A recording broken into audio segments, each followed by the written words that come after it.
Remember in the trailer when I said sometimes I don't have friends and I have to do everything alone and I babble? Yeah, this is that episode. Roll the intro.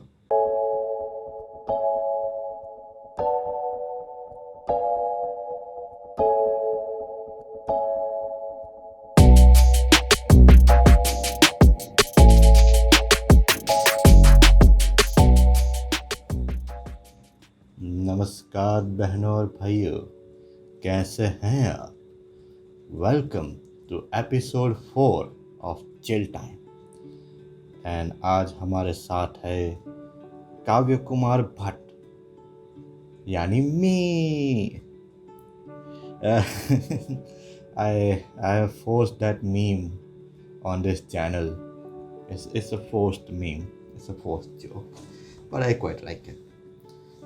So in today's episode, I wanted to do a solo episode for a while, and the main reason there were two reasons I wanted to do it. One was to see how you guys would react to it, whether you would like solo episodes or not, or you would prefer episodes with the guest and not me.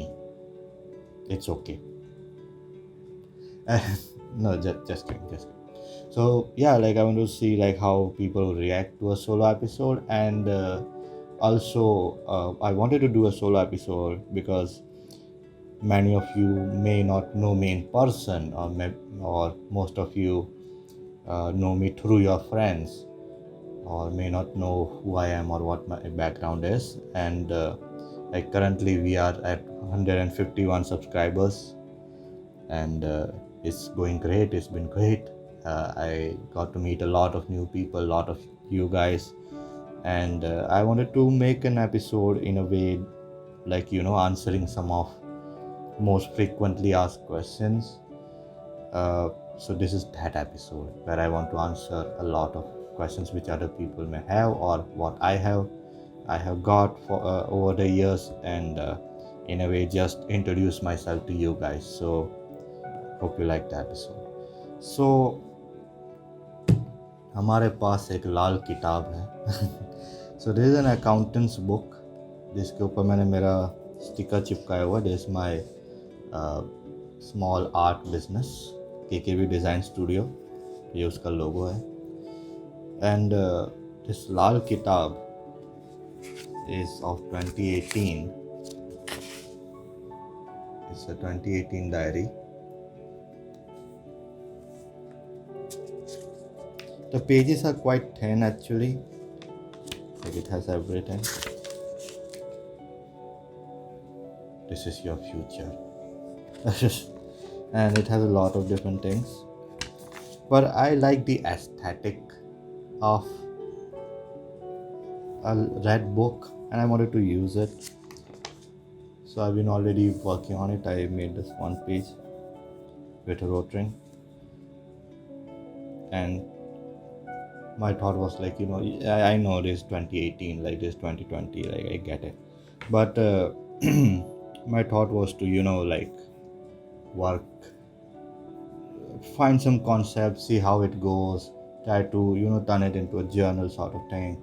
But it didn't work out that well, and due to other reasons as well. And now it has turned into like a sketchbook. So I just turned it into sketches, all the ideas I scrapped it on it. So this is January 1. It has bleed a little bit. Pages are really thin. That's the only complaint I have. Otherwise I love everything about this. So this color experiments. And today we will be working on this page. And meanwhile working on it, I'll answer most asked questions. So here we go. The pen I'm using is Micron 005 by Pigma. Not sponsored. I wish it was sponsored. But khair, koi baat nahi. So the first question we have is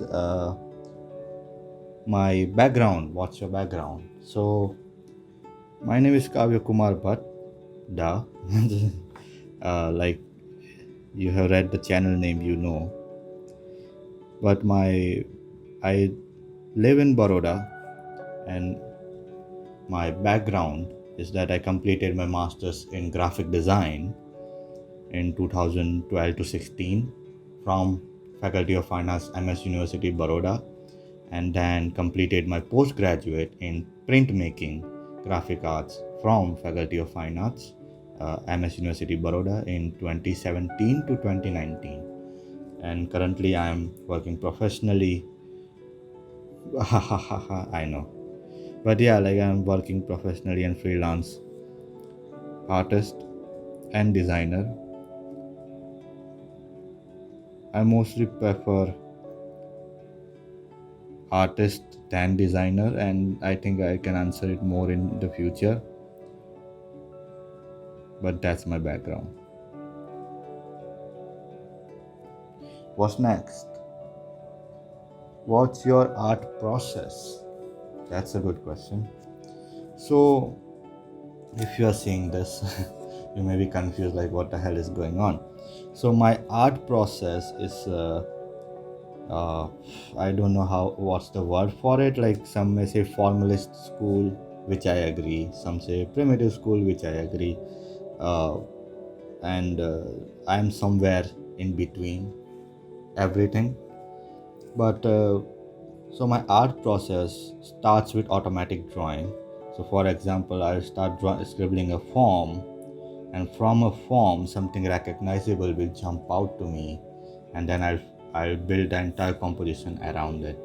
So that's how I roll, that's how I work. That's my art process. Also, to further clear, like I'll put up some examples of my works as well, whichever I can show you, because there are a lot of works which I don't want to show you, because in future I might do a show. I don't know when, but I don't want to spoil everything. So as you can see, like there are abstract works, but at the same time there are also semi-abstract works, like you can recognize a face or a human figure or an object or an animal.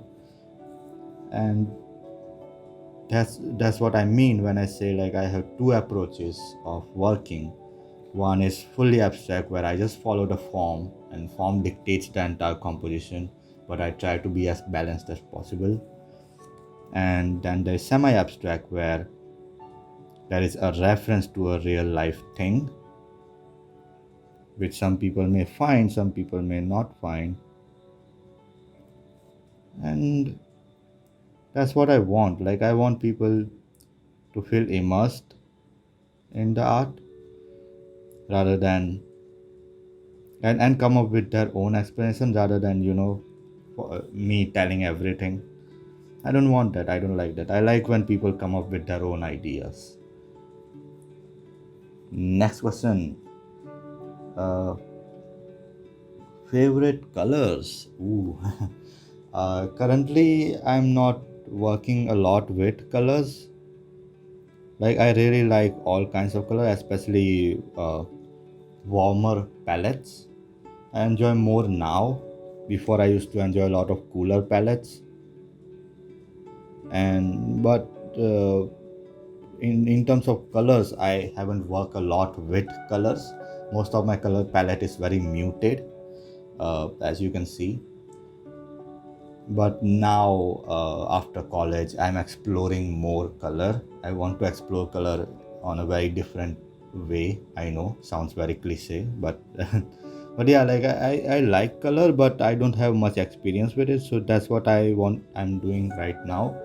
Like this is a series I'm working on, which only focuses on color. So this is just me trying different color palettes and seeing what works. So these are like different postcards I'm seeing and finding out the forms within it. Like you can have a cool palette, a warm palette, green. Like I'm just experimenting with color, try to understand color and their relations, and possibility of a series, possibility of a future series. So we'll see where everything goes. But there's a series I'm working on right now. is another one I did, which I don't feel it that's good, but I don't know why. But I like the forms, but I'm not very happy with the color or the punch of the color compared to this one or this one or even this one. Like this is the latest one, and the color are way punchier in both of them. So right now I'm just try to understand color. So I don't have any favorites, you can say, but I'm learning. I'm learning to understand color more. Next question.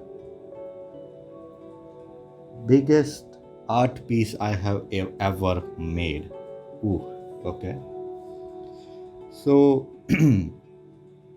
so in terms of a 2D surface, the biggest art piece I made was a drawing which was almost like 4 feet by 5 feet or something. Like I have to check the dimensions, but that's also one of my favorite works as well. Like I really enjoyed that work. I really enjoyed drawing that. So that's the biggest work in terms of 2D. And in terms of 3D, I made iron grilled sculpture images here. I made 3 of them, and they are 3 feet by 6 feet, uh, and made out of iron and iron grills welded together in shape of my drawings. But they are not round grills, they are like flat. So as you move around it, it changes its dimension, which I wanted to work with. So that's the biggest piece I have ever made till now, but I want to do more. So देखते हैं जिंदगी कहाँ लेके जाती है. But in terms of drawings, I also want to do more bigger drawings as well. Like right now I'm doing a very small work with a very fine tip, but I want to explore. I want to like go bigger. It's just due to life and conditions and all that. But I know there'll be time that I'll be exploring all sorts of things. So stay tuned. But yeah, and in terms of size and works, like that's also another question which I had when I was a student. That how do you decide what size is perfect for your work? And the answer which I got at the time was it depends on you and your work rather than your logical perspective. What I mean by logical perspective is like, oh I can't do bigger works because उसको फिर transport करने में problem होगा. Like no, that shouldn't be the approach when deciding what's the size you want. The approach should be that if this composition, this little things looks good here, right? What if I scale it up? How does it perform? Or what's the impact?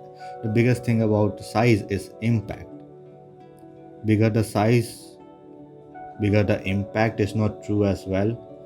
Sometimes smaller works are more impactful than bigger works. I give you an example, a historical example. Goya's disaster of war. So we had a professor from Ohio, Professor Nicholas Hill, and he was explaining about the sizes, like how an artist can decide size of a work, and it was so insightful and so simple the way he explained it. He said that when you make a landscape or when you make a cityscape or any urban artwork, it should be bigger in scale because that's the fun about it, that it's a landscape. You want audience to immerse in it as quickly as possible. So the bigger the landscape, the more you surround the audience with it, and the viewer can feel more immersed in your painting and can enjoy the painting more. And at the same time, he gave example of Francisco Goya, and his Disaster of War series, which is a series of etching aquatin prints, which are very small in size, hardly like 4.5 inches by 3 inches or something, like really small plates. But the impact that it had, because it was a very sensitive and intense topic, because of the small size, as a viewer, you physically in go and get intense with the print, with the painting of the smaller size. You you go in the painting rather than painting surrounds you, if that makes sense. So that's just one theory or one way of deciding how to pick a size of a painting or any artwork. But in the end, it's all about the impact, like what kind of impact you want. So yeah. Next question. Favorite medium? Oh boy. My favorite medium is etching and aquatint. That's my favorite medium, and it will always be my favorite medium.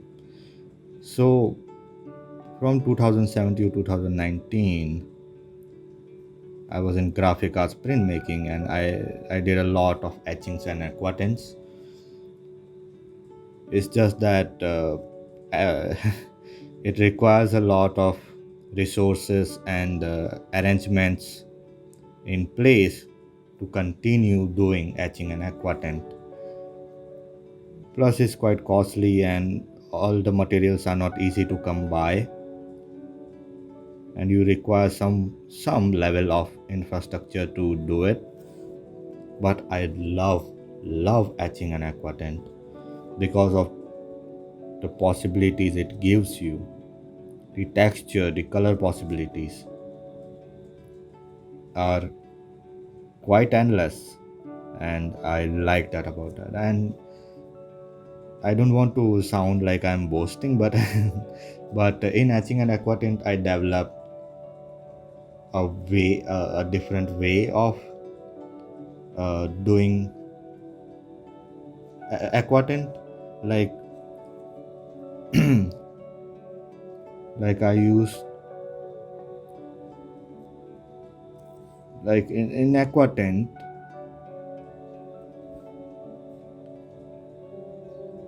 when you etch it, it becomes darker, it becomes black. So I did white line on a black aquatint and made it as precisely as possible, as you see in the image. And that sort of became a beginning step to develop my own style.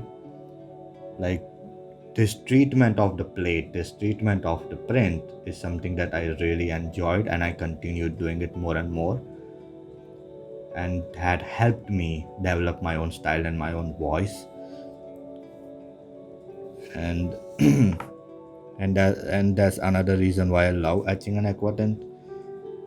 So yeah, like I want to do more etching and aquatint. It's just that, you know, it takes a lot of resources, and in this current climate it's kind of difficult to, you know, find a place or a proper studio with every setup. There are a few studios in Baroda which I want to apply to, and I want to go there and work, but not right now. And I don't need to tell you why.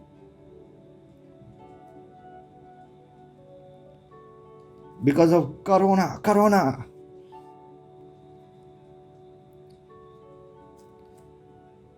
I think I'll go into a little hyper lapse mode because I'm going quite fast answering this question. So let's do a little quick hyperlapse, and then we'll get back to the question. So here we go.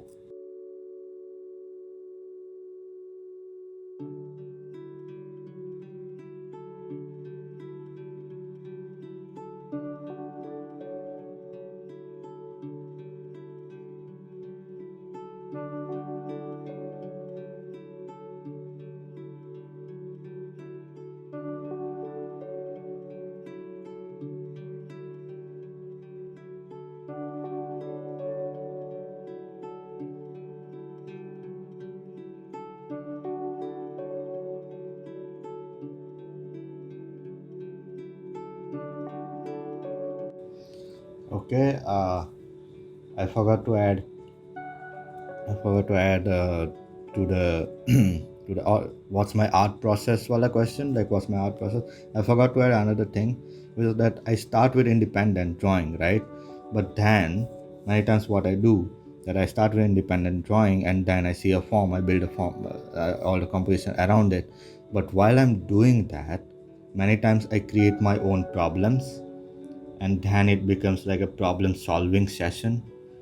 And that really, that's what I really look forward to. That's when I know, like, okay, I'm in the good direction. So for example, this is a separate form which is not connected to anything, but it's a very tight space, but I want this to connect to something.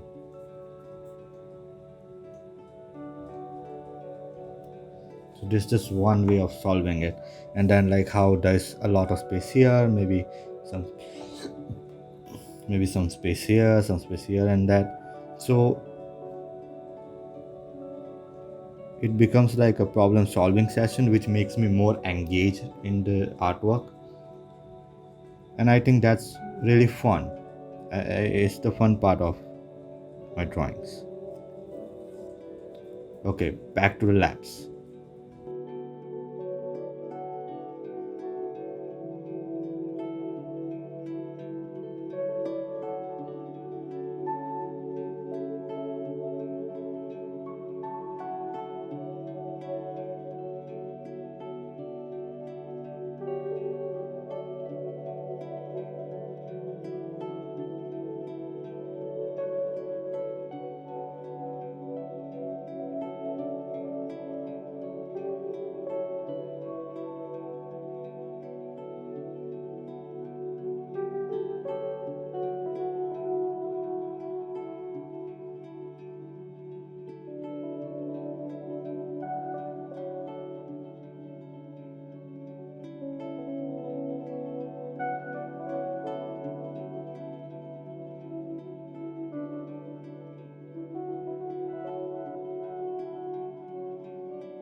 And let's answer some more questions.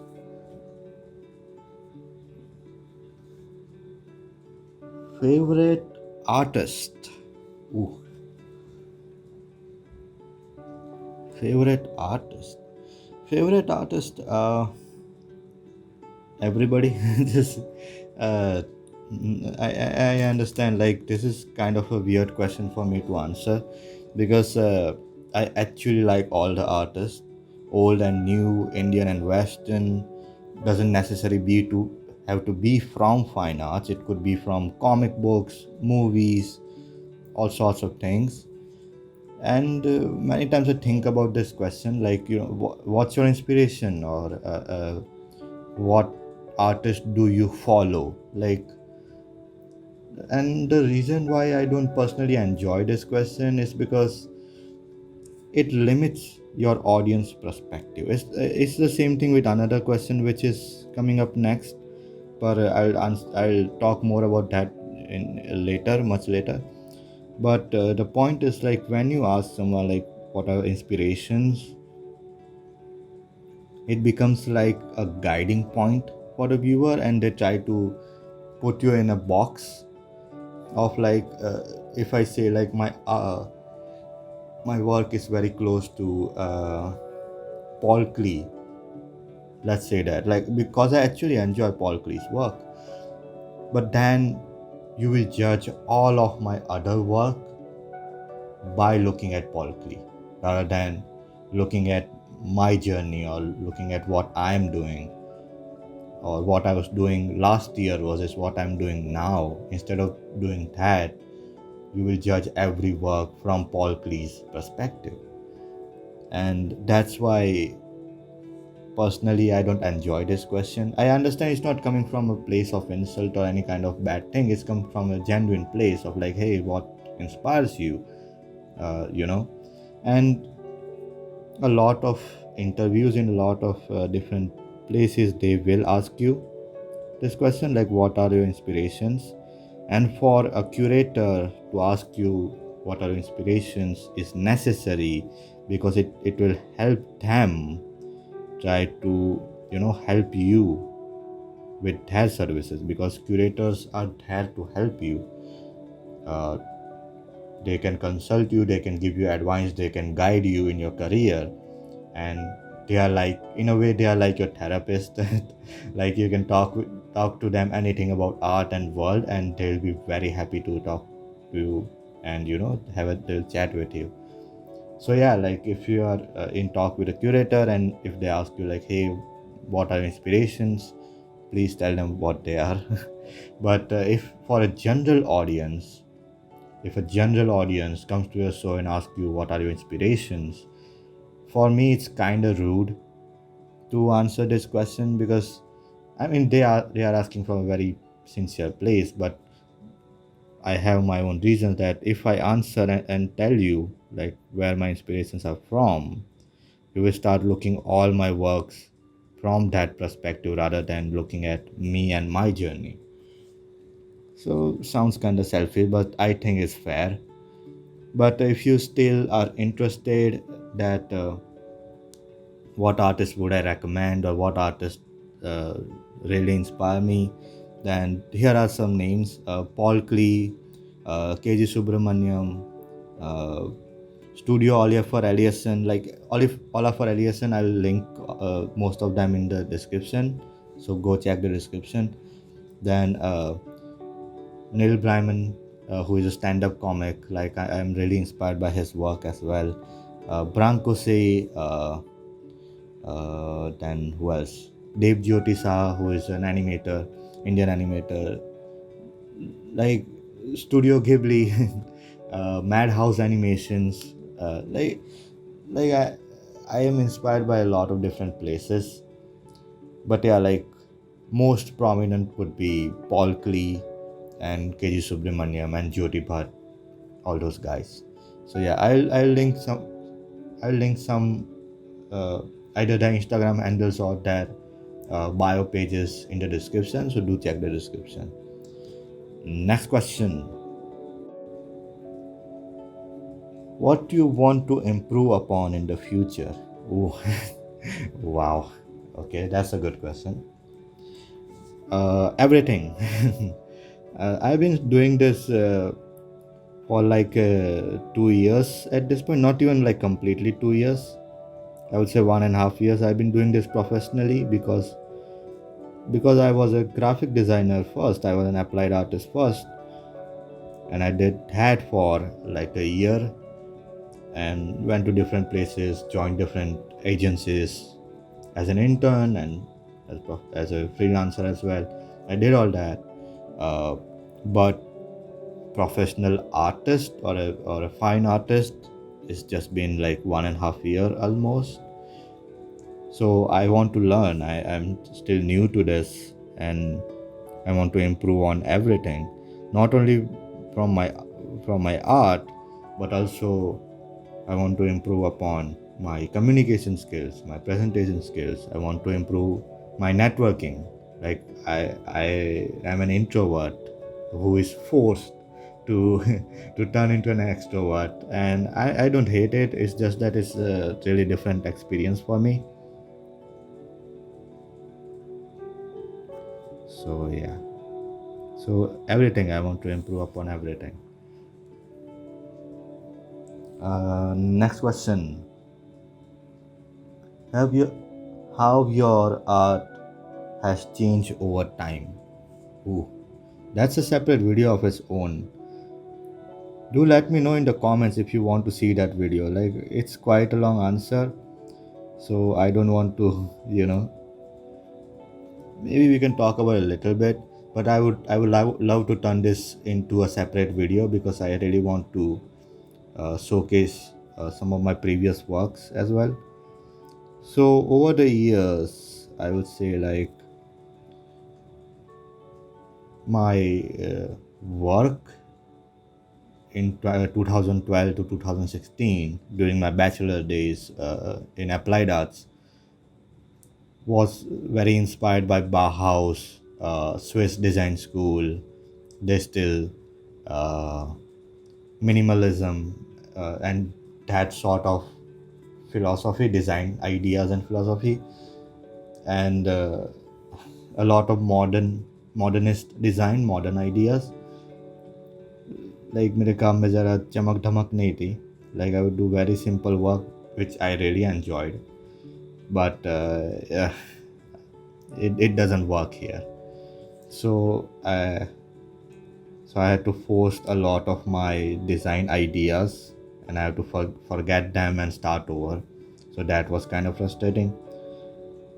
But yeah, like a very minimal geometric approach, very modern approach. Uh, and now I use a lot of design principles in my work, but for a very different reason. अब मेरे काम में थोड़ा चमक धमक है पर वो चमक धमक doesn't comes from effects or gradients and all that. It comes mostly from ornamentation, like this one, this one. So yeah, like the way I see it, other people may see it differently, but the way I see it, uh, there has been very drastic change over the years. And you may say like within 1 year I have changed my art completely from like applied art design to this, uh, which many people may think is a sudden change. I used to think that way as well. uh, but a lot of introspection and a lot of looking back at my journals, looking back at my sketchbooks, a lot of introspection later, I realized that this was always there.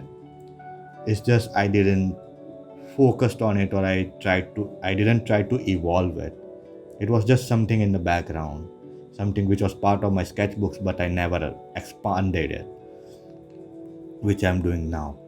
So over the years, I would say like my art has changed and evolved, but in a very different manner.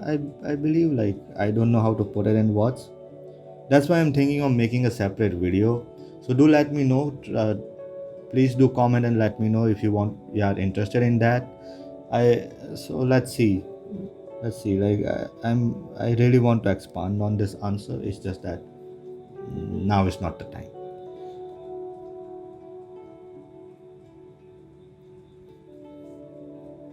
So I think now I'll go into hyperlapse mode one more time, and while I'm there, I might answer a couple of questions there as well. So let's see. To the lapse.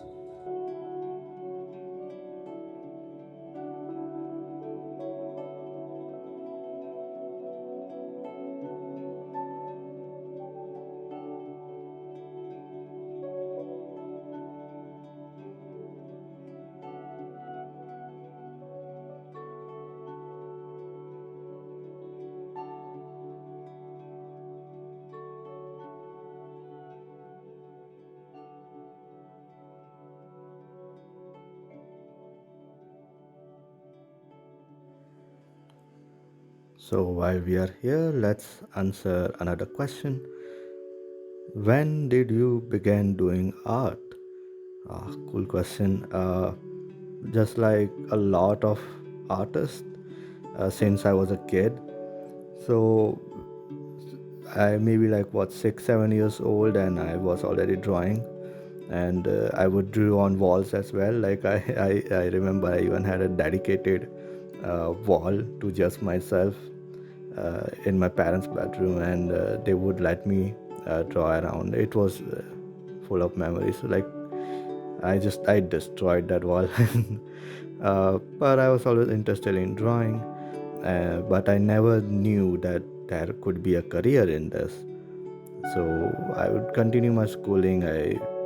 I had good enough average marks, average grades, and after completing my higher secondary, my father found out that hey, there is a career in this.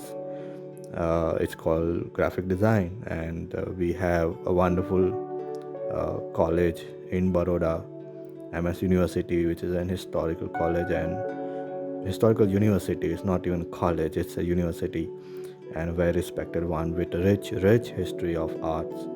Uh, so I prepared for that. I gave my entrance exam, didn't clear it the first time, and was in waiting list. And then I got clear and I got in. But yeah, like I began doing art since I was a kid. Like I was like most of the artists that I know of. So yeah.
And let's answer another question, which is what's your favorite workplace? Which I thought it was kind of a weird question, but then I get it like why this question exists because most of my videos are very condensed, and in the art history oversimplified videos, you see some part of my studio where I work. So while I finish the rest of it, so here's a video of me in the studio, just showing you around. Like it's a small, uh, dainty little studio. I really like that. It's enough for me, and I love working there. I really enjoy it. Currently, I don't have a table, so I require a table. But I have some ideas sketched out which I'm working on. Some of the drawings on the walls, as you can see, I'm working on. There are some sculpture. These are my sculptures I was talking about, the 6 feet one. So yeah, then some boards, my products, t-shirts, the books, which I thought were quite neat.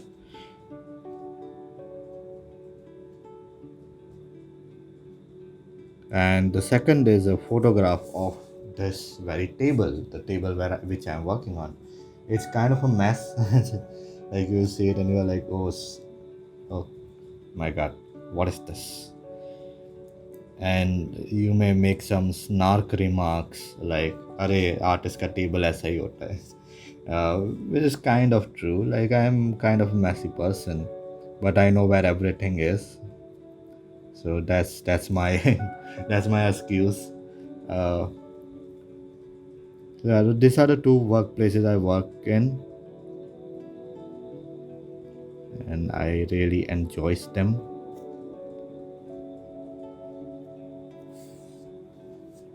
But yeah, like sometimes it gets alone, sometimes it gets lonely, and yeah, like I would love to, I love visitors. Like after a hard day of work, Like if I go there at 11 a.m., I by 1 or 1:30 I go for lunch. I come back at by 2:30 or 3, and then I stay for like 6.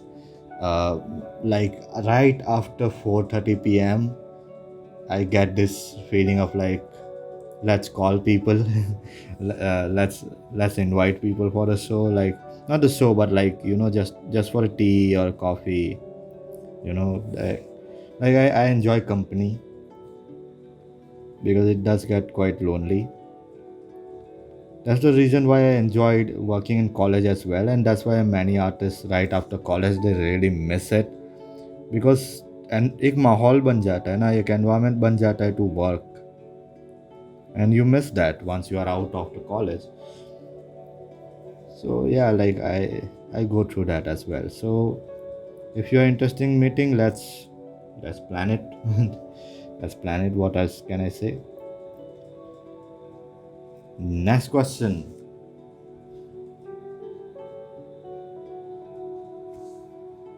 Ooh, that's ooh, that's kind of a heavy question.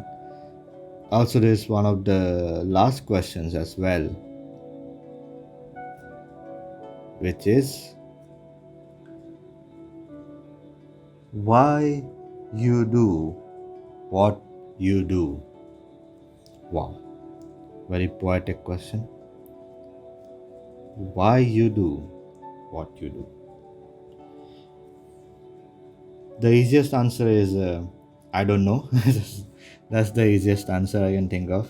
That I don't know why I do what I do, but I do. Uh, and the long answer would be like because I have nothing else to do. I know. Even that doesn't sound that great. Like I'm aware of it.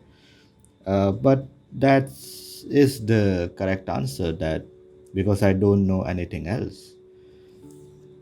And it also ties up with that question, which is like, when did you begin doing art and stuff? Like since childhood, like that's all I knew is to draw. That's all I knew. I wasn't that good at maths. I wasn't that good at science, even though I love physics because of National Geography, Bill Nye, and all those guys. But yeah, like you need maths if you want to pursue sciences, which I wasn't good at. So, in a way, like I didn't choose art, the art chose me, which sounds really cringy. I'm aware of it, but it's true. Like I did it because I didn't knew anything else, and it's not something negative. It's not in a negative sense. I love what I do. Like even right now, I'm drawing. I'm really enjoying every second of it. But it is true that the art life chose me. Wow, that sounds really bad and cringy. Like, oh fuck. Edit that out.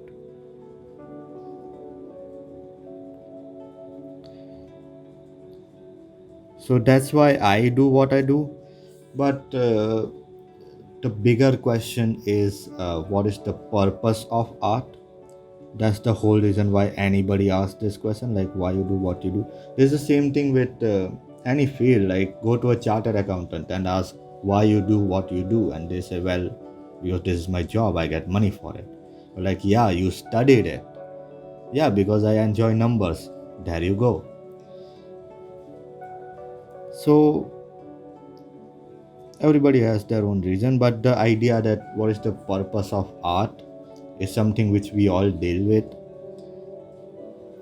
I was planning to make it as a separate video, but the more I think about it, I got a very simple and simplified answer of this question, what is the purpose of art?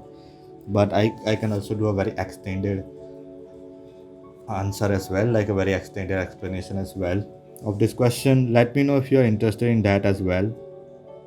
Do let me know, and I might make a separate video which expands on this answer of what is the purpose of art.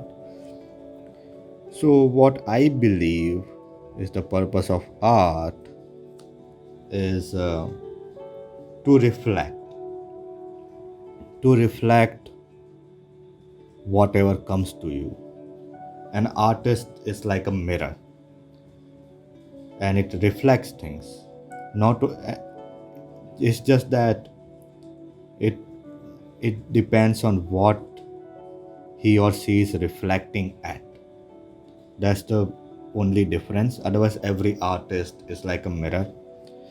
Their job is to reflect what they see. If they see society, their art will reflect on society. If they see their own personal struggles, that's what they will portray. And that is the purpose of art. It sounds quite emotional, but is actually quite logical.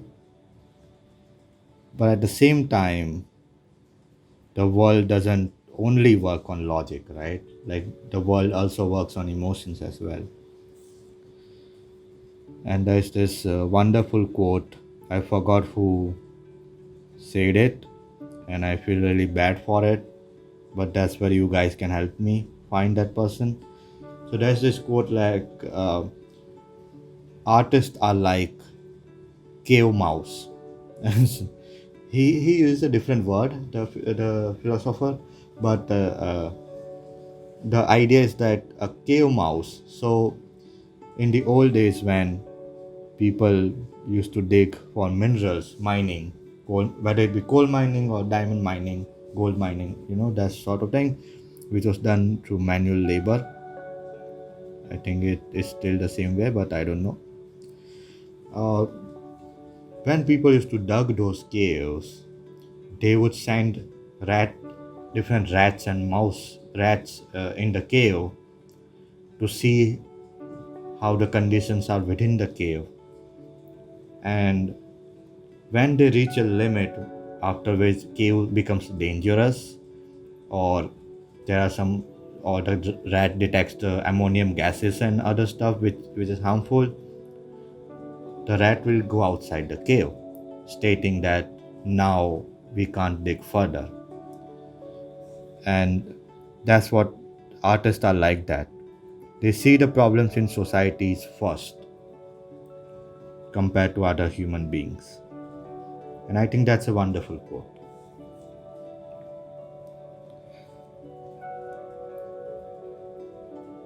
And you may say, like, then what about artists who make very personal works and not societal works or another thing like that? Like, they do. It's just that it depends on how much they're affected by what's happening. For example, in stand-up comedy, a lot of stand-up comedians started talking about politics in their specials because, well, politics affect them, and that's why a lot of comedians started talking about politics and government and what's happening in the world around them. Before, it was like silly observations and like light humor, but then a lot of comedians started talking about politics, which a lot of fans were kind of shocked by. That, oh, my favorite comedian also talks about politics now, I can't see that comedian, which is kind of stupid, but that's the fact that they are affected by this. That's why they are making fun of it, because that's what comedians do. They take things from your day-to-day life and try to make you laugh. So art is that way. Like every artist is affected by one thing or another, and that reflects in their work. But that is the purpose of art and artist, is to reflect on whatever standing in front of them. I think that's a good answer. I can expand on it as well, but let's see. Maybe in the future. But this is my answer right now, because this is the question which I get the most as well. Like, what is the purpose of art? Especially parents, especially a lot of parents ask this question. My own parents as well. But again, it's not it's not from a place of insult, it's from a place of genuine concern, which is, it's a nice thing. So don't be harsh on them.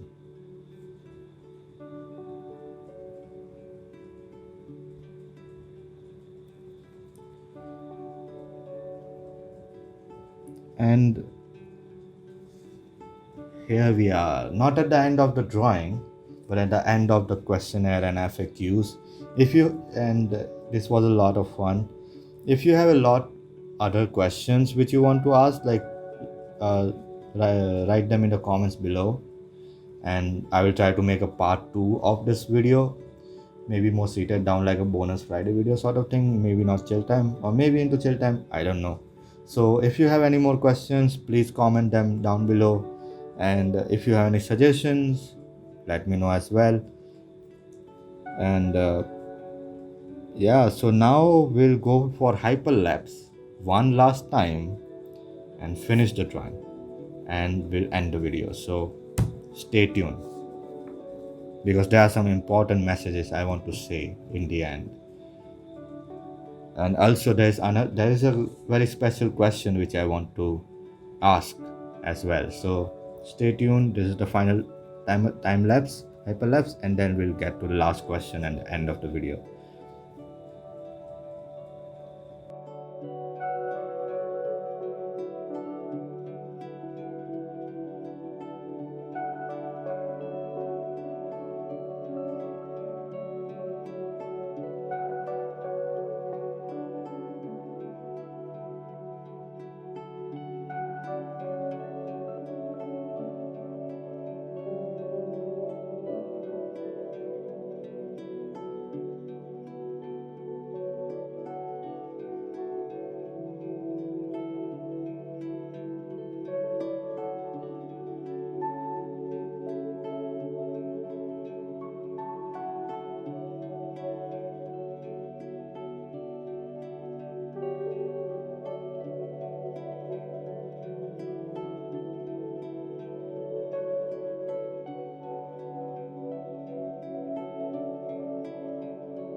And it was in this moment when our protagonist realized that even after running a long time lapse, it's still going to be a long episode.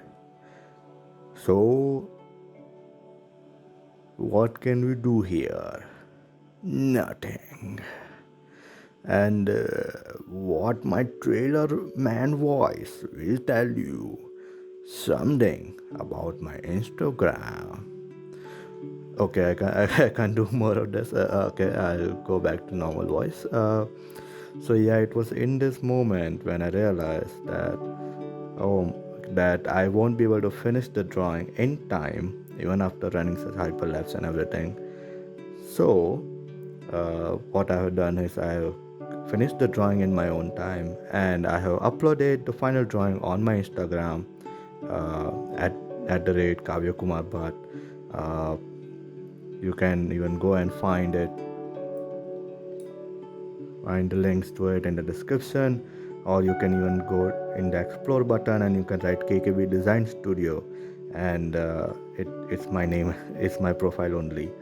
So follow me there to see the latest work. I'll upload it in the end of the video as well, but it's available for your viewing on my Instagram. So please follow my Instagram.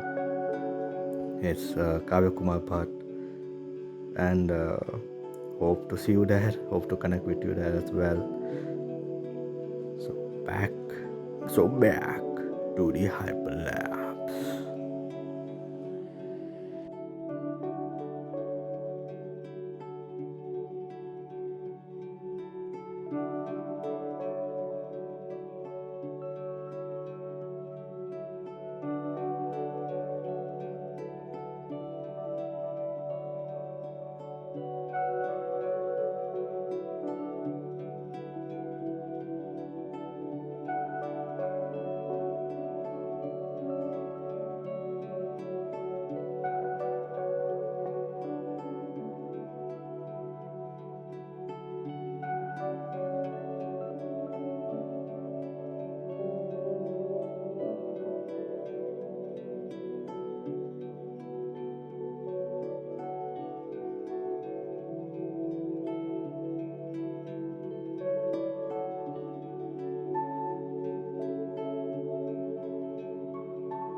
I think I'll put up the photo of the finished drawing right here and try to provide the satisfaction that is complete.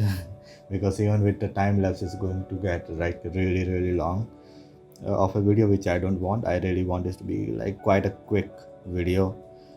You know, uh, like instead of like 55 minutes chill time, I really want this to be like a really quick, maybe like 40 minutes of chill time. Like I'm fine with that. So let's end the video right here. Thank you for watching, thank you for joining in, thank you for tuning in with me. And here's a question I want to ask you: would you like to support me and my art journey? If yes, then head over to my Instagram or head over to my shop. Links are in the description, and you can get all this wonderful things. You get the stickers, you can get all the stickers that you want.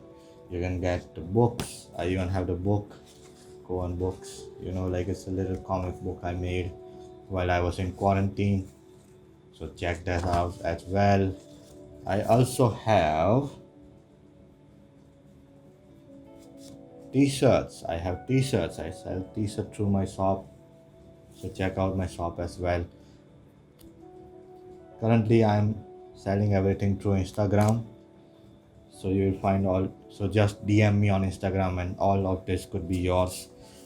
It will help me support the channel and help me support and enable me to do more such things for you guys. So thank you so much for watching this video, sharing, subscribing, liking, commenting, and more importantly for being my friend.